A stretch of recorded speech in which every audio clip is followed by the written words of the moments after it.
जी ये जो नारे लगा रहे हैं बच्चे यहाँ से आज फजलुर रहमान और सारी पीडीएम यहाँ पर पहुंचे हुए हैं। स्कूल के बच्चे मरियम के पापा चोर के नारे लगा रहे हैं और ये इस वक्त के मनाजिर हम आपको दिखा रहे हैं। स्कूल के बच्चों को आप देखें जी ये क्या नारे लगा रहे हैं।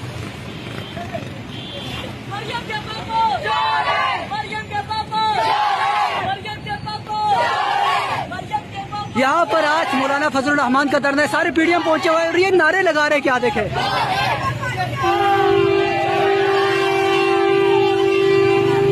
ये देखिए जी स्कूल के बच्चे गुजर रहे हैं और पीडीएम की जमातों का आज काफिला है। ये इन सबके सामने नारे लगा रहे हैं मरियम के पापा चोर है। आप सुनिए, ये देखिए वीडियो।